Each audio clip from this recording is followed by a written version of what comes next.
When Yemeni refugee Hakim hears, "We don't rent to your kind," his fight against a powerful Boston landlord spirals into dangerous territory.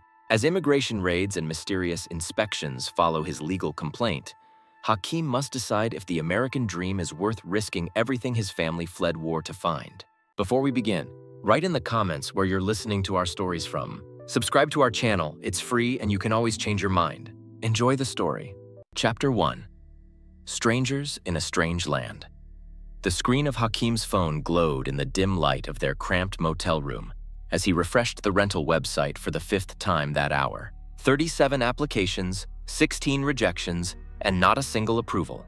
Their savings were dwindling with each passing night in this roadside motel, and the school year for their children would begin in less than 2 weeks. When the notification finally appeared, "Apartment available, Pinewood Heights," Hakim's hand trembled as he showed his wife, Fatima. Her tired eyes brightened with hope for the first time in weeks. "Call them now," she whispered, careful not to wake their sleeping children. "Before someone else gets it." Hakim nodded, stepping outside into the humid August air. He practiced his accent, making sure to sound as American as possible. The landlord's voice was friendly, enthusiastic even, until Hakim mentioned his family had recently immigrated from Yemen. There was a pause, then, "Oh, I see. Actually, we're only renting to European Americans. You know how it is. You're cooking those spices. The carpet's everywhere. We don't need that here." The line went dead before Hakim could respond. He stood frozen in the parking lot, the phone still pressed against his ear, as headlights from passing cars illuminated the tears welling in his eyes. Inside the motel room, 7-year-old Layla and 10-year-old Omar slept on one of the 2 double beds, their bodies curled protectively toward each other. Zara, their teenage daughter, sat cross-legged on the other bed, textbooks spread around her even though school hadn't started. Studying was her escape, her way of proving that their family belonged here in America. "Did they answer?" Fatima asked when Hakim returned. The hope in her voice made his chest ache. He couldn't look at her as he shook his head. "It's not available anymore." Fatima knew her husband well enough to sense the lie. What did they really say? Hakim hesitated, glancing at Zara, who pretended to be engrossed in her book but was clearly listening. "They said they are only renting to European Americans."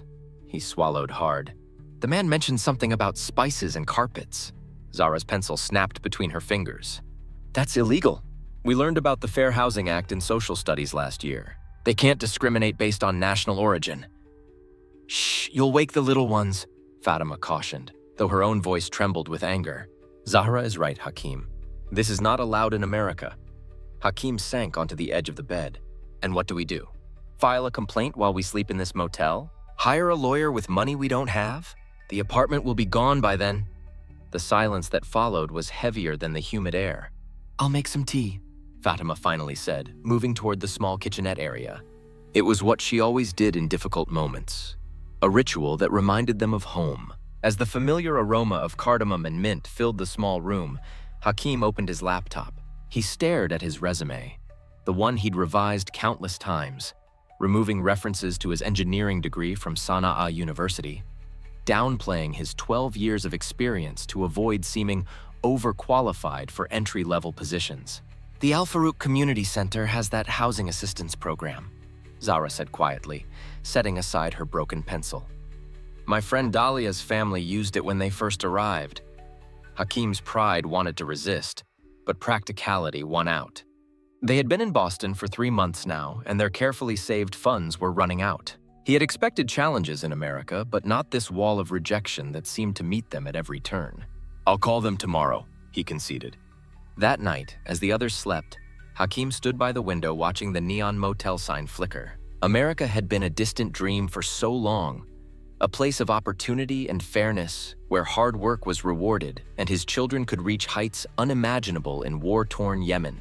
He had sold everything, called in every favor, and navigated the labyrinthine immigration process to bring them here legally. Yet here they were, unwanted. His phone vibrated with a notification. Another rental listing, this one in Dorchester. The rent was higher than they'd budgeted, but at this point, what choice did they have? Hakim took a deep breath and typed a message to the landlord, deliberately omitting any mention of Yemen. The Al Farouk Community Center occupied a converted Victorian house in Roxbury. The paint was peeling, but vibrant flower boxes hung from every window. and a hand-painted sign welcomed visitors in 8 different languages. Fatima gripped Hakim's hand as they climbed the steps. Back home, seeking assistance would have been shameful, a failure of the man's duty to provide. Here, they were learning new rules. Inside, the worn wooden floors creaked beneath their feet. Children's artwork decorated the walls, alongside flyers for ESL classes, citizenship preparation, and job fairs. A middle-aged black woman with close-cropped gray hair looked up from the reception desk and smiled. "Can I help you folks?" "We are here to see Miss Naomi about housing assistance," Hakim said, the rehearsed sentence coming out stiffly. "That's me," the woman replied, rising from her seat. "Naomi Washington. Come on back." Naomi's office was small but orderly, with a large map of Boston pinned to one wall, red dots marking what Hakim guessed were available housing options. Painfully few. "So," Naomi said after they'd introduced themselves, "another family facing housing discrimination?" Hakim blinked in surprise. "How did you know?" Naomi's laugh was gentle but bitter. 23 years running this program, Mr. Al-Masri. I can spot the signs. Plus, you're the 3rd Yemeni family this month." She looked at them over her reading glasses. The landlords are getting bolder. "They think the current political climate protects them." She pulled out a form and began filling it out. "Tell me what happened." As Hakim recounted the conversation with the Pinewood Heights landlord, Naomi's pen moved steadily across the paper, occasionally pausing when her jaw clenched in anger. "We have options," she said when he finished. "We can file a discrimination complaint." "How long would that take?" Fatima interrupted. "Our children need stability. School starts soon." Naomi nodded understanding. "The legal route is important but slow. In the meantime, we have a network of landlords who work with us. The options are limited, and they might not be in the neighborhoods you're hoping for, but they're fair people." She turned her computer screen to show them a small 2-bedroom apartment in Mattapan. "It's not fancy, but it's clean, and the owner is a Lebanese immigrant himself. He understands. The rent is below market, and we can help supplement for the first 3 months while you get settled." Hakim studied the photos. The apartment was much smaller than what they'd hoped for, in a neighborhood they knew little about. But it was a real home with walls that weren't paper thin, and a kitchen where Fatima could cook proper meals again. "Can we see it today?" he asked. Naomi made a quick call. "Ahmad can meet you there at 3. Here's the address." As they stood to leave, Naomi handed them a business card. "One more thing. A lawyer friend of mine specializes in housing discrimination cases. The consultation is free. What that landlord did was illegal, and he should be held accountable." Hakim took the card, though he wasn't sure they had the energy for a legal battle. "Think about it," Naomi urged. "Not just for yourselves, but for the next family." Outside, the August sun beat down mercilessly. They had 2 hours before meeting the landlord. "We should get lunch," Fatima suggested. "There's a Yemeni restaurant I saw on the bus ride here." Hakim checked their dwindling funds. "We should save just today," Fatima interrupted. "The children need a taste of home." The restaurant was small with only 5 tables, but the aroma of sizzling lamb and freshly baked bread transported them instantly across oceans. The owner, recognizing their accent, greeted them warmly and insisted on bringing extra food for the children on the house. For the first time in weeks, they ate without worry creasing their brows, the familiar flavors a balm to their homesickness. When the owner brought complimentary Adeni tea, Hakim felt something loosen in his chest. "You are new here?" the owner asked, joining them briefly. 3 months, Hakim confirmed. "Still looking for permanent housing."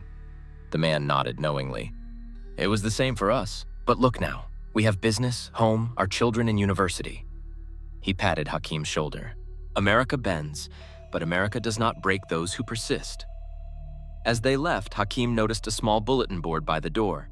Amid advertisements for translation services and used furniture was a flyer.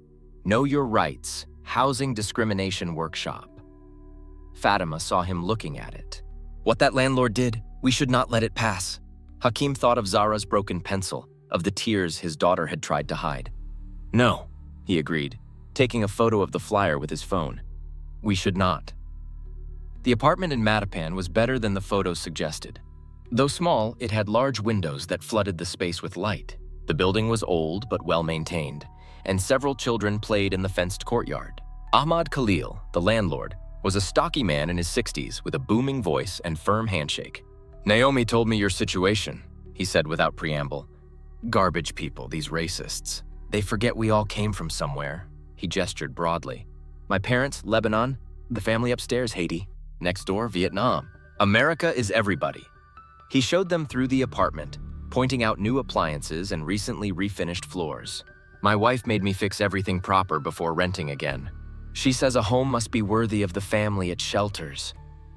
The second bedroom was tiny, barely large enough for bunk beds for Omar and Layla, with no space for Zara. Fatima frowned. "Our older daughter. The living room has a nook," Ahmad interrupted, leading them back. "See? Curtain here for privacy. Girl needs her space." As they discussed terms, Ahmad's phone rang. His expression darkened as he listened. "One moment," he said to the Al-Masris, stepping into the hallway. Through the open door, they could hear his side of the conversation, his voice rising in anger. "You promised the inspection last week." "No, that is unacceptable. The family needs to move in before school." "I don't care about your backlog." When he returned, his face was apologetic. "City inspectors. Always delays. I cannot let you move in without certificate of occupancy. It's illegal. Could make trouble for both of us." Hakim's heart sank. "How long?" "They promised next Wednesday." "I can hold it for you until then." He hesitated. "No deposit needed. Naomi vouches for you. That's enough." It was another week in the motel, but it was also the first concrete hope they'd had. "We accept," Hakim said. As they walked toward the bus stop, Fatima squeezed his hand. "One more week," she said. "We can manage." But when they returned to the motel, a new crisis awaited. The manager, a thin man with nicotine-stained fingers, intercepted them at the entrance. "A Mr. Al-Masri," he said, not bothering to lower his voice. "Your payment only covered through today. If you're staying another night, I need the week's rate up front." Hakim had been paying daily, hoping each day would be their last at the motel. The weekly rate would deplete what remained of their emergency fund. "Just one more week," he said quietly, aware of other guests watching. "We have an apartment then," the manager shrugged. "Rules are rules. Weekly rate by 5 o'clock or check out." Inside their room, Hakim calculated frantically. The weekly rate plus the first month's rent for the apartment would leave them with almost nothing until he found work. "We could ask Naomi if there's emergency assistance," Fatima suggested. "No," Hakim said firmly. "We've taken enough help." His phone buzzed, an email response about a job application he'd submitted weeks ago. His heart raced as he opened it, then sank just as quickly. Another rejection. Zara looked up from helping her siblings with their English workbooks. "What if we move to Ahmad's building today? Just sleep on the floor until the inspection?" "It would be illegal," Hakim explained. "Ahmad could lose his license." Omar, usually quiet, spoke up. "What about Uncle Samir?" Hakim and Fatima exchanged glances.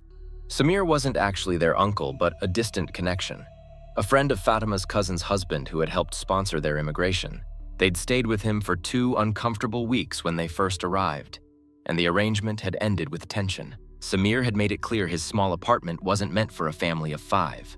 "He said we could call if we needed anything," Fatima reminded Hakim gently. Pride warred with necessity in Hakim's expression. Finally, he nodded. "I'll call him." To their surprise, Samir answered warmly and, after hearing their situation, immediately offered his sofa and floor. "Family helps family," he insisted. "1 week is nothing." As they packed their few belongings, Layla tugged at Hakim's sleeve. "Are we going home now?" "Not yet, Habibti," he answered, lifting her onto his lap. "But soon." "Very soon."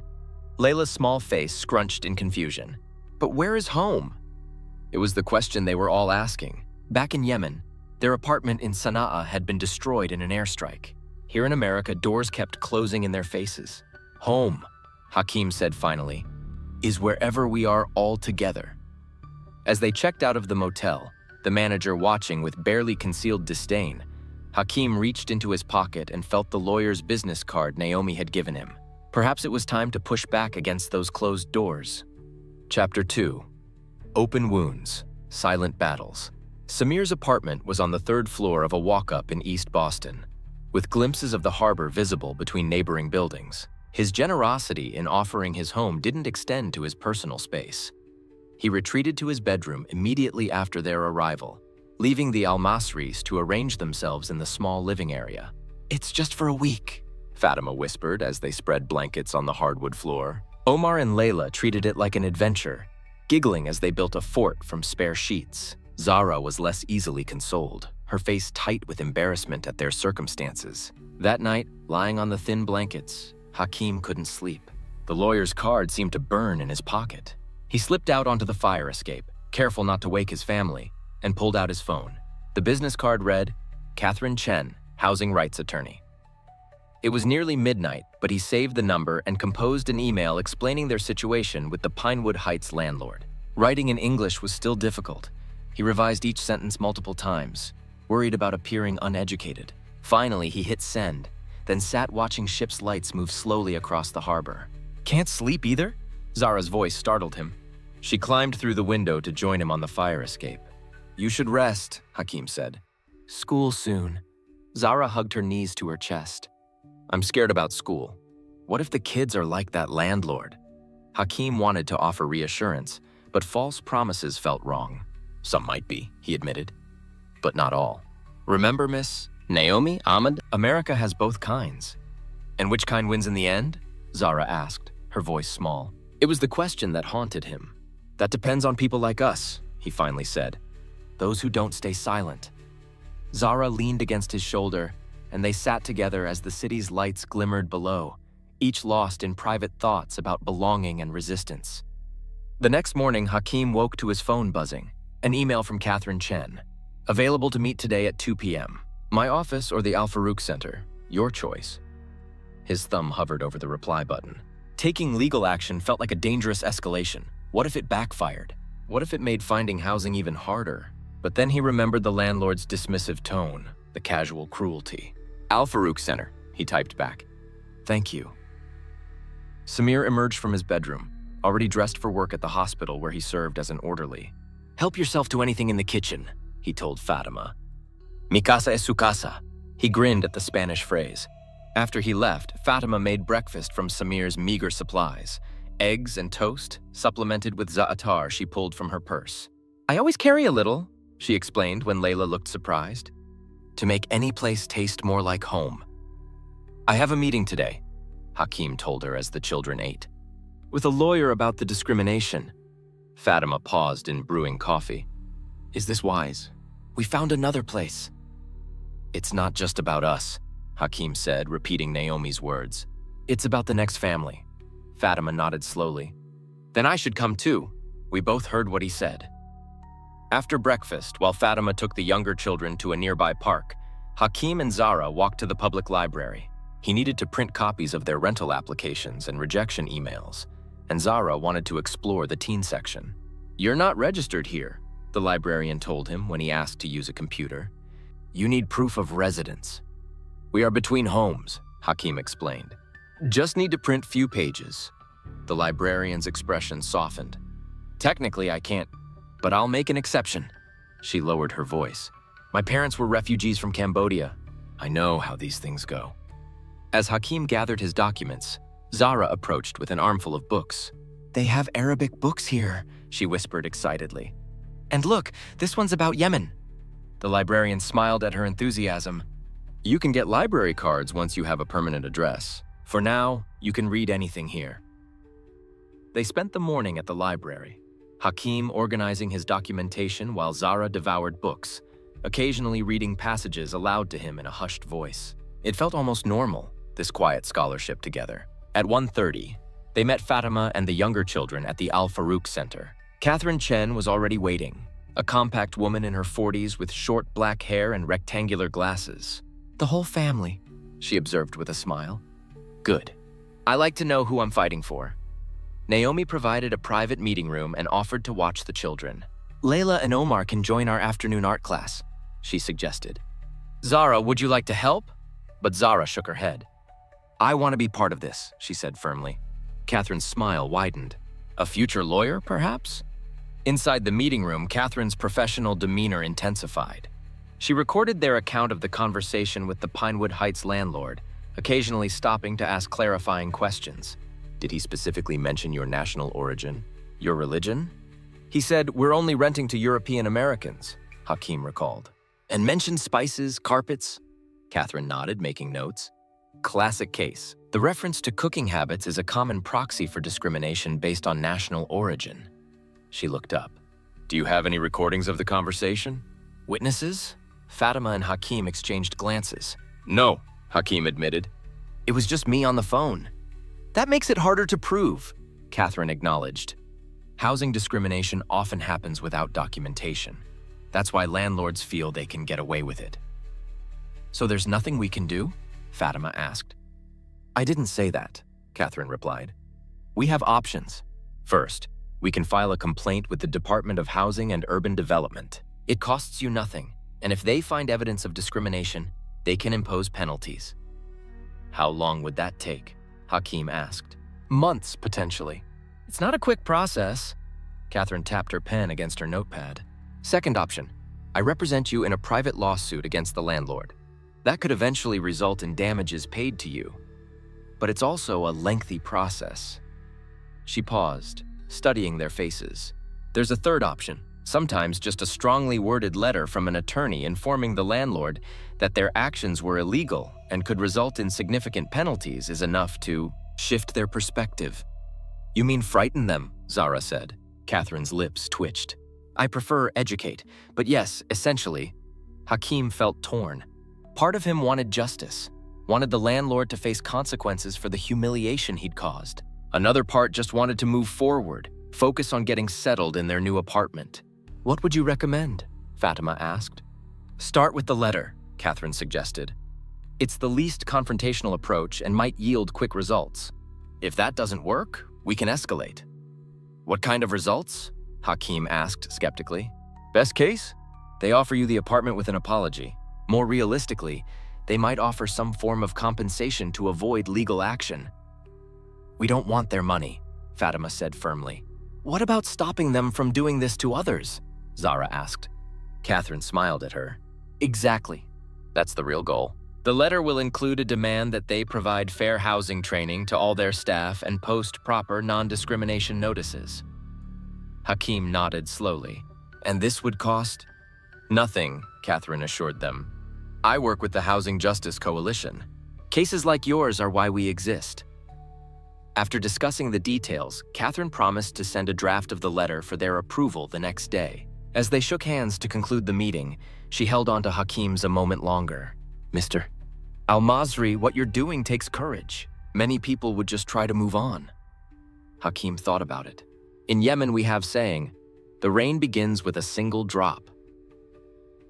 As they left the meeting room, they found Omar and Layla happily painting with a group of children from diverse backgrounds. Layla had created a vibrant scene of people holding hands around what appeared to be their old neighborhood in Sana'a. That's beautiful, Habibti, Fatima said, kneeling beside her. What is it? It's our new home, Layla explained. But I brought all our old neighbors too. Fatima hugged her, blinking back tears. Outside, the August humidity had given way to a sudden thunderstorm. They huddled under the center's porch, watching sheets of rain transform the street. Should we wait it out? Fatima wondered. Hakim checked his phone. I have a job interview tomorrow morning. Need to prepare.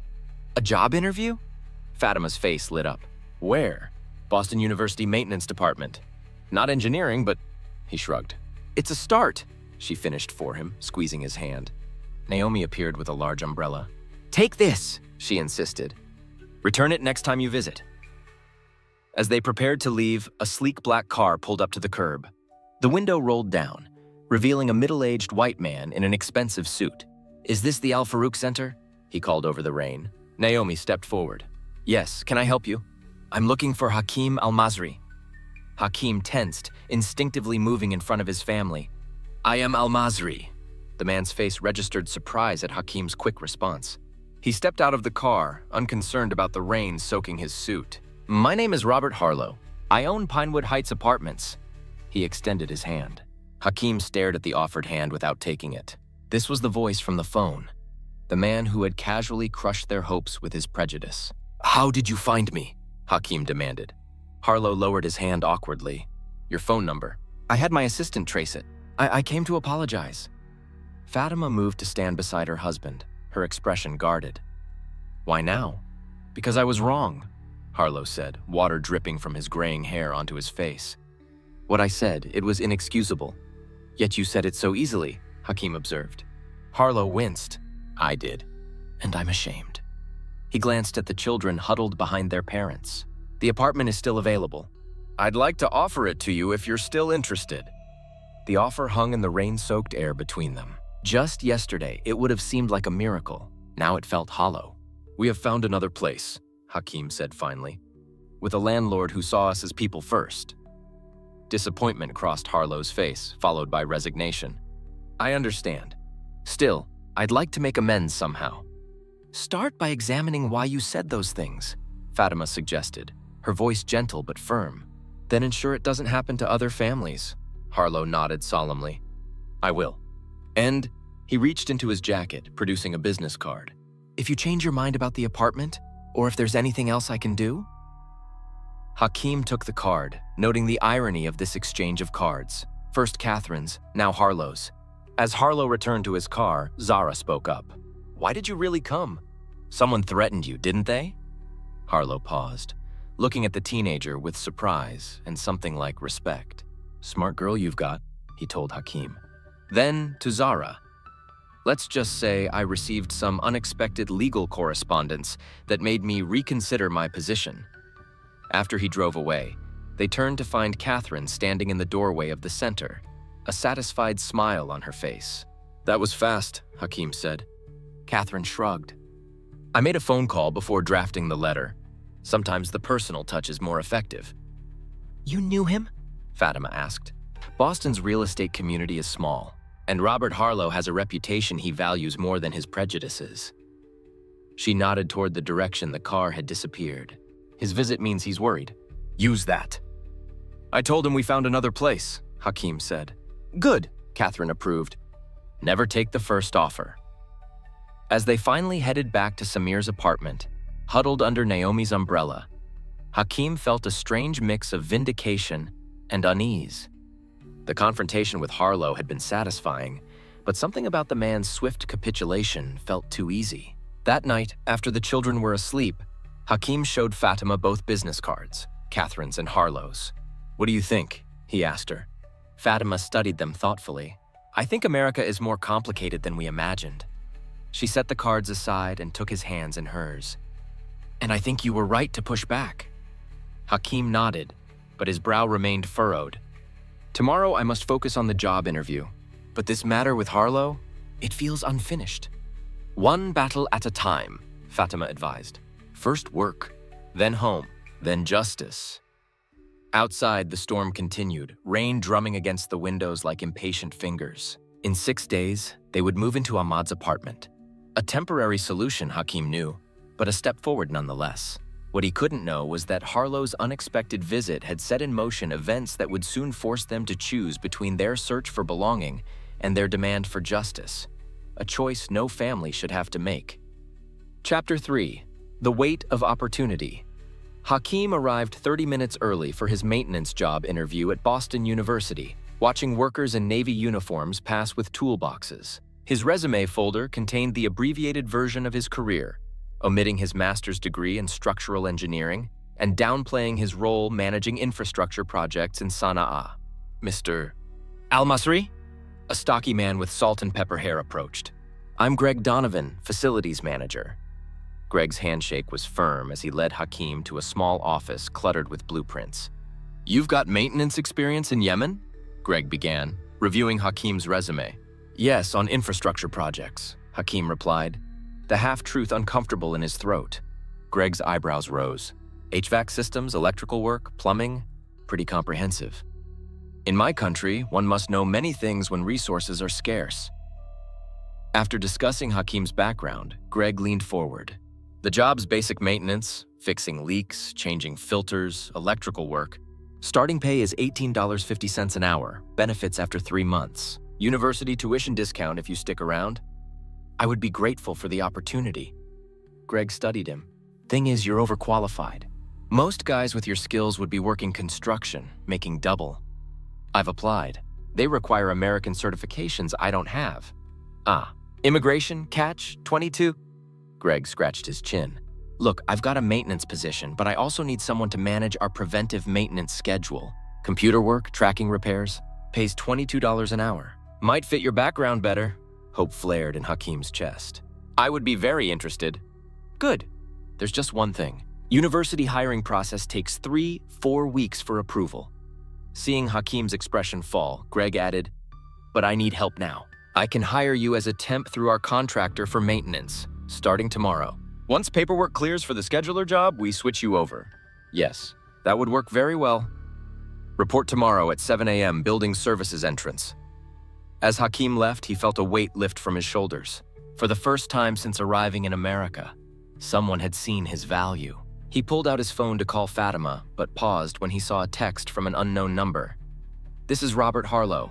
Please call me. I have a proposal. What more could the discriminatory landlord want? Hakim decided the call could wait. Today was for celebrating good news. At the Al Farouk Community Center, Hakim found Fatima at a job skills workshop. When she saw him, the question was written plainly on her face. I got it, he said simply. Her smile was radiant as she embraced him. Alhamdulillah! When do you start? Tomorrow. He explained Greg's arrangement. The children joined them. Teenage Zara with textbooks. Omar and Layla with paint-stained hands from art projects. Baba got the job, Fatima announced. Even Zara's teenage reserve melted into excitement. Does this mean we can get our own place sooner? One step at a time, Hakim cautioned. First, we move to Ahmad's apartment. Ahmad called, Fatima said. The inspection's scheduled for Monday, not Wednesday. We can move in earlier.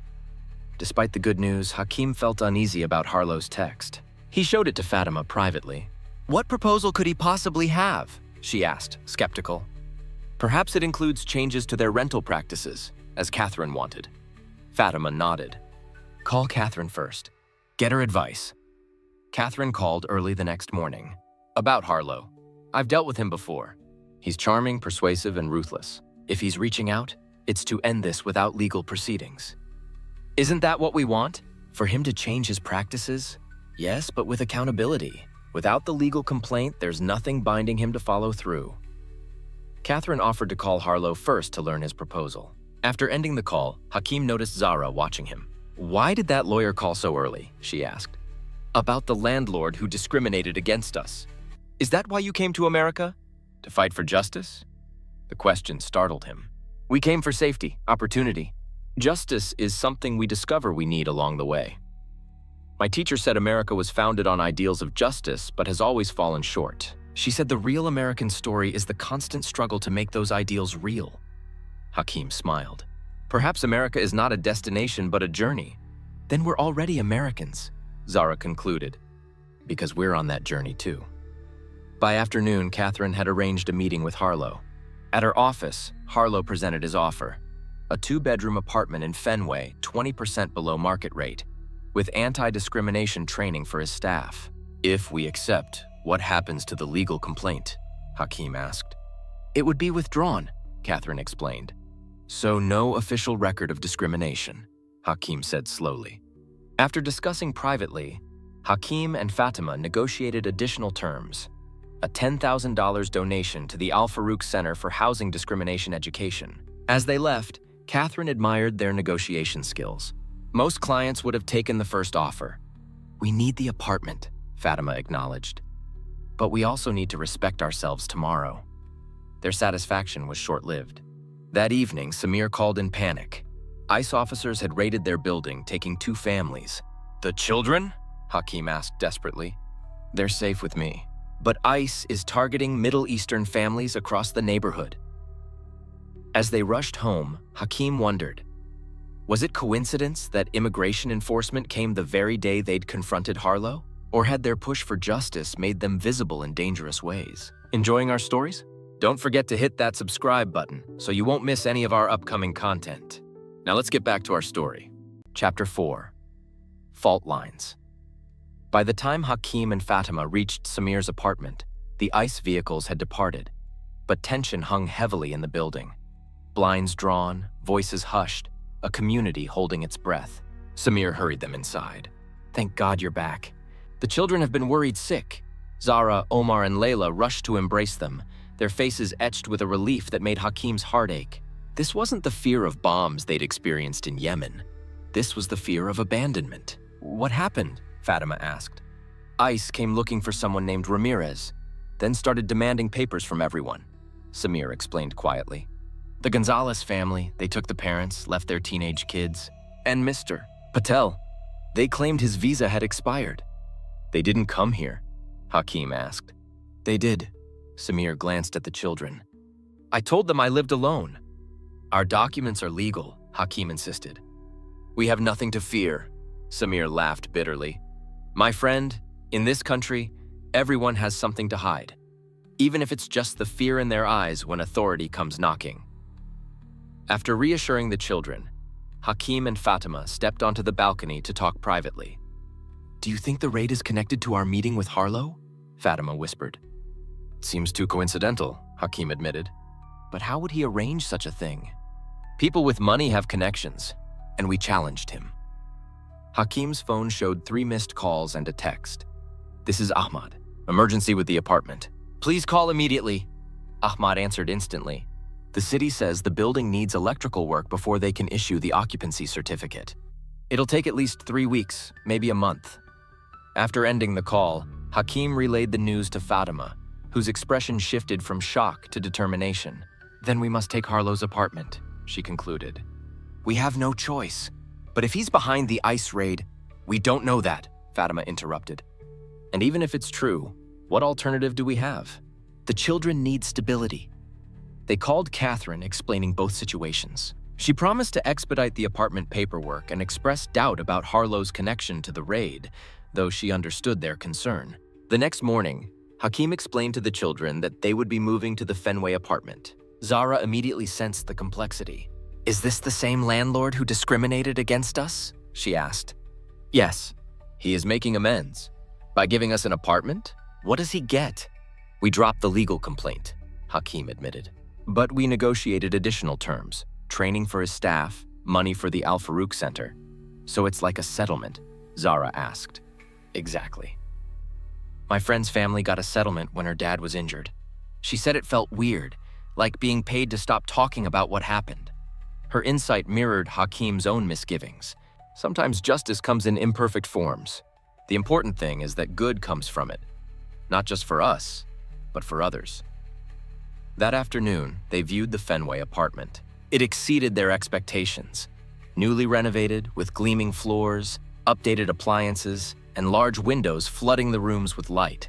The main bedroom could accommodate their bed and Layla's cot, while the second bedroom would fit both Omar's and Zara's beds with space for desks. When can we move in? Fatima asked Catherine. Tomorrow if you want. Everything was happening quickly, too quickly perhaps, but they had few options. As they left the building, a middle-aged white woman with a golden retriever was entering. She smiled warmly. New neighbors? Yes, moving in tomorrow, Fatima replied. Wonderful. I'm Ellen, 3C.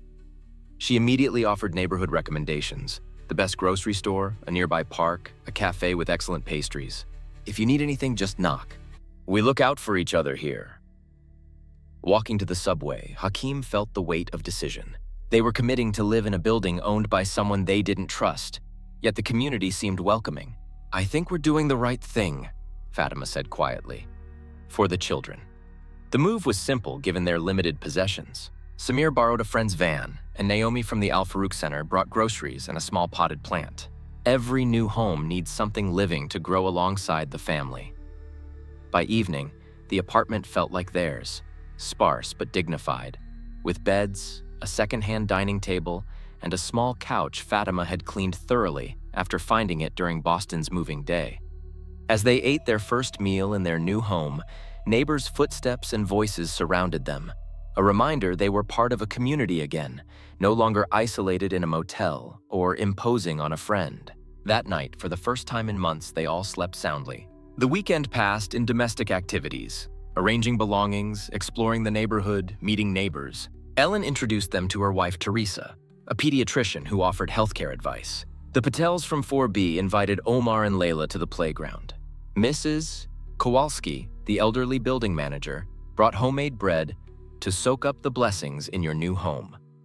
By Monday, when Hakim left for work and Fatima enrolled the children in nearby schools, the apartment had become their sanctuary, a place earned through persistence and compromise. Then Tuesday brought an unwelcome visitor. A man in a suit rang their doorbell after Hakim returned from work. "Mr. Al-Masri? I'm Jason Carver from Pinewood Properties." His smile didn't reach his eyes. "May I come in?" Inside, Carver's gaze swept critically over their apartment. "Just checking that everything's satisfactory with the unit." From the kitchen doorway, Fatima watched suspiciously while the children fell silent. "Everything is fine," Hakim assured him. "Excellent. I also wanted to welcome you to the Pinewood family, Mr. Harlow speaks highly of you." The statement was so obviously false that Hakim almost laughed. "He mentioned your understanding regarding our rental policies. We appreciate the opportunity to live here," Hakim said carefully. "Good. One more thing, we're updating tenant files. I'll need copies of your family's identification documents, visa status, that sort of thing." Alarm bells rang in Hakim's mind. Catherine Chen handled all our paperwork. She provided all necessary documentation. "Our system requires direct copies for compliance." Fatima stepped forward. "We prefer to work through our attorney on these matters." Carver's smile tightened. "That's not necessary for a routine request. Nevertheless," Hakim insisted, "please make any documentation requests through Catherine Chen's office." Tension crackled between them before Carver shrugged. "Have it your way." At the door, he paused. "By the way, I heard about that ice situation in East Boston. Terrible timing for you, wasn't it?" The implication hung in the air, unmistakable in its menace. "Yes," Hakim replied evenly. "Quite a coincidence." After Carver left, they immediately called Catherine, who advised them they'd done exactly right by referring him to her. "Harlow's showing you he has leverage. I'll call him directly." That night, as his family slept, Hakim considered their situation. They had housing, employment, legal status, yet remained vulnerable in ways he hadn't anticipated. America, he was learning, offered opportunity with one hand while threatening stability with the other, especially for families like theirs. Still, they had made a home. The children were enrolled in good schools. Neighbors had welcomed them. They had allies in Catherine, Naomi, and the Al Farouk community. It wasn't the America they had imagined, but it was the America they had found. Complex, contradictory, simultaneously hostile and welcoming. Their task now was to navigate its fault lines without falling through the cracks, to claim their place not by fitting in, but by standing firm. As moonlight slipped through the blinds of their new apartment, Hakim made a silent promise. They would not be intimidated. They would build their life here, step by precarious step, holding tight to both opportunity and dignity. The American dream might be deferred, but it wasn't denied. Not if they continued to fight for it. Chapter 5. Worlds Colliding. Monday morning arrived with the charged anticipation of all first days. Fatima had laid out everyone's clothes the night before. New outfits purchased from a discount store, pressed and ready. Breakfast was elaborate. Eggs with za'atar, fresh bread, sliced fruit, and special Yemeni honey saved for important occasions. "You need brain food," she told the children. "American schools are different. You must be sharp." Zara picked at her food, anxiety evident in her tight expression. "What if my English isn't good enough for the advanced classes?" "Your English is excellent," Hakim assured her. Omar worried about finding the bathroom and cafeteria, while Layla seemed only excited about her new backpack with cartoon characters. The family separated at the subway station, Fatima taking Omar and Layla to elementary school, while Hakim accompanied Zara to Fenway High School before continuing to work. As they approached the school, they heard chanting. Outside the main entrance, about 30 students had gathered, holding handmade signs with slogans like "Americans First" and "English-Only Education." A smaller countergroup stood opposite, their signs proclaiming "No human is illegal" and "Immigrants welcome." Between them, school security and 2 police officers maintained an uneasy buffer zone as students streamed past into the building. Zara stopped dead. "I can't go in there. We'll go together," Hakim decided. Head high, eyes forward. They were almost at the entrance when a boy from the anti-immigrant group stepped into their path. "Hey! You speak English? This is America! We speak English here!" Before Hakim could intervene, a girl from the counter-protest rushed forward. "Back off, Trevor. Your grandparents barely spoke English when they came from Ireland." "Hypocrite!" A security guard stepped between them. "That's enough!" "Inside, all of you." In the main hallway, a tall black girl with elaborate braids approached them. "You're Zara, right? I'm Amina. We met at the Al Farouk Center. Want to walk to homeroom together? Relief washed over Zara's features. I'd like that. Hakim left the school with mixed emotions, concern about the hostility, yet hope for the friendship that had immediately risen to counter it. At work, his phone vibrated with a lunchtime text from Zara. School is okay. Made friends? Trevor is in my history class, but ignores me. When Hakim arrived home that evening, Omar was describing his teacher with animated gestures, while Layla proudly displayed a drawing of their family with stick figures labeled in careful English. Where's Zara? Hakim asked. Student government meeting, Fatima explained. Amina invited her. Zara arrived home flushed with excitement. I'm running for freshman class representative. Amina says we need more immigrant voices in student leadership. That's ambitious for your first week, Fatima said cautiously. Elections are Friday. Trevor and his friends are supporting Madison Collins, who wants to redirect ESL funding to sports programs. And you would oppose this? Hakim asked. Of course. ESL is essential for immigrant students. If I win, I can be part of decisions that affect students like me. What about academics? Fatima asked. Your studies must come first. This is part of my education, Zara insisted. Learning how American systems work, how to advocate for change. She paused. Isn't that why we came here? So I could have opportunities like this? If you maintain your grades, Hakim conceded, you have our support. The next few days transformed their apartment into campaign headquarters. The dining table disappeared beneath poster board and markers as all three children worked on Zara's campaign materials. Ellen and Teresa from across the hall contributed professionally printed pamphlets from Teresa's brother's print shop. We heard about the demonstration, Teresa said, handing Fatima a business card. This group provides free tutoring, college application assistance, and legal advice for immigrant families.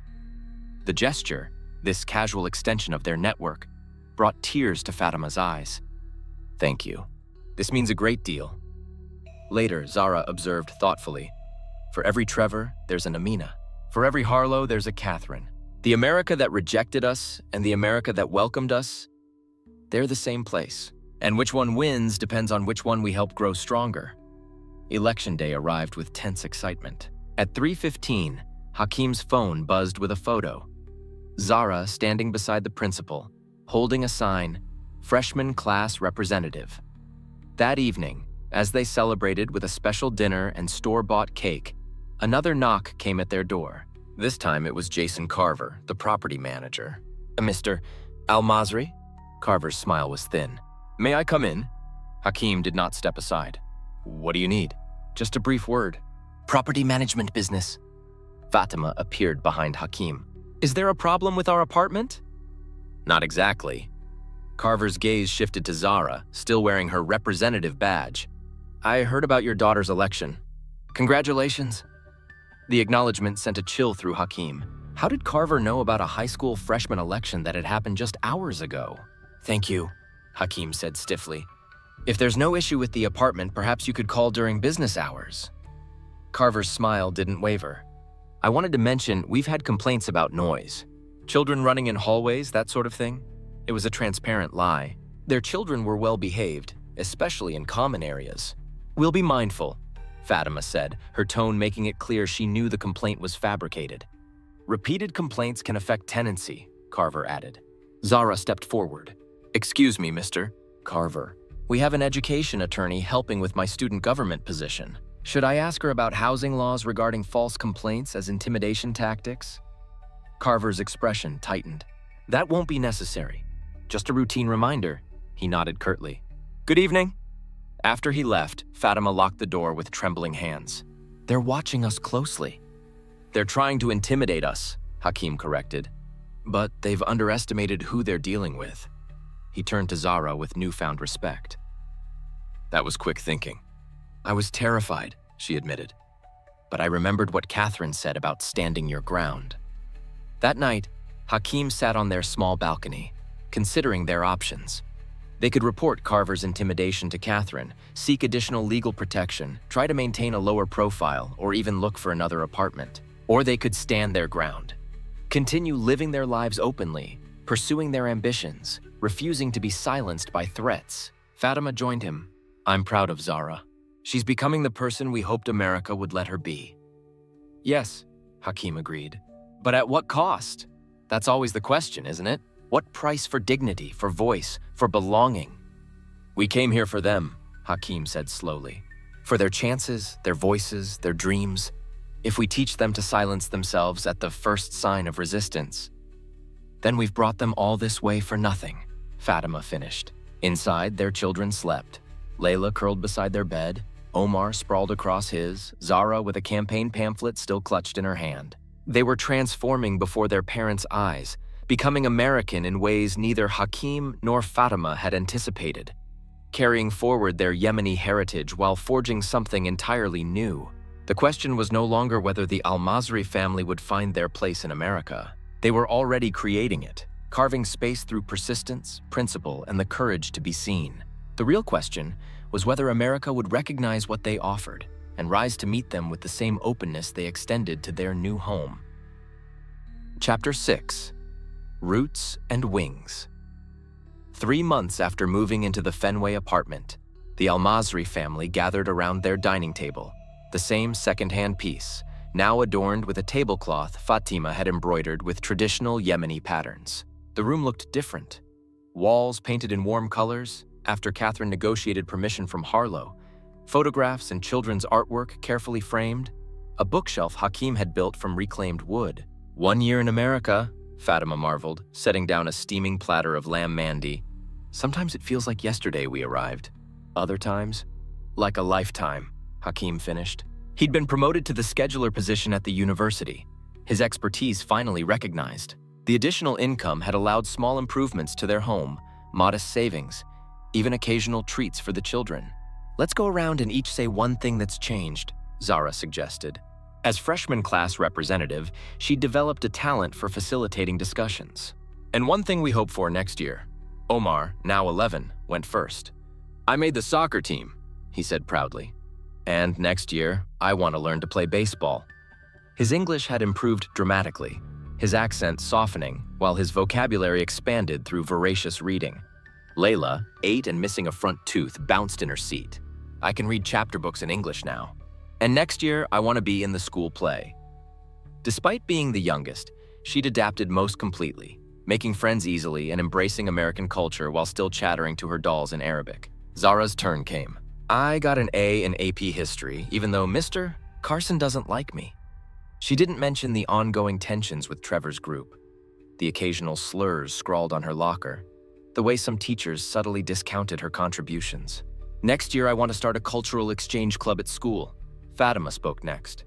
I passed my driving test. She'd overcome her fear of Boston traffic, recognizing that mobility meant freedom. Next year, I want to get my GED. She'd been attending classes at the Al Farouk Center, rekindling educational dreams she'd set aside when war came to Yemen. Finally, Hakim, I learned to navigate the university benefit system and enrolled in a night class toward American certification. He smiled at his family. Next year, I want us to become permanent residents. Their green cards were temporary, their status still contingent. The permanence they sought remained just beyond reach, a bureaucratic maze of forms, fees, and arbitrary deadlines. We'll get there, Fatima assured him, squeezing his hand. We've overcome worse. After dinner, a knock at the door announced Ellen and Teresa, now regular visitors. They brought a cake decorated with 1 candle. For your Americaversary, Ellen explained with a smile. Teresa baked it this morning. You remembered? Fatima said, touched. Of course. You're part of the building family now. As Ellen spoke, Hakim noticed Zara texting rapidly under the table, her expression worried. When she excused herself to take a call in her bedroom, he followed. What's wrong? He asked, finding her pacing beside her bed. It's Amina, Zara explained. Her mother's work visa renewal was denied. They have to leave in 30 days unless they can appeal. The news hit Hakim like a physical blow. The Adawalis had become dear friends. Amina was Zara's closest ally, her mother a mentor to Fatima. What can we do? Amina asked if Catherine might help. She says they can't afford an immigration attorney. Hakim nodded immediately. I'll call her tomorrow. Returning to the living room, he found the conversation had turned to neighborhood news. A development company buying properties near the park. Rumors of rent increases. Concerns about gentrification pushing out long-term residents. Mrs. Kowalski says 3 families in the building across the street got notices last week, Ellen reported. They're renovating and doubling the rent? Teresa shook her head. Boston's becoming impossible for working people. The discussion continued as they shared cake, but Hakim's mind stayed with the Ottawalis. How quickly security could vanish in America. One denied application, one administrative decision, and lives were upended. Later that night, after their guests departed and the children went to bed, Hakim and Fatima sat on their small balcony, wrapped in blankets against the November chill. I called Catherine about Carver's latest inspection demand, Fatima said. She says it's clearly harassment, but proving it would be difficult. Since Zara's election, Carver had appeared regularly with trivial complaints and intrusive requests. Each time they referred him to Catherine, but the pattern continued. Pressure applied just below the threshold of actionable offense. And now the Ottawalis, Hakim sighed. Sometimes I wonder if stability is possible here. Look how far we've come in 1 year, Fatima reminded him. The children are thriving in school. You have respect at work. I'm learning new skills. We have friends, community. But always this uncertainty hanging over us. Always watching for the next threat. Fatima considered this. Perhaps that's the real American experience.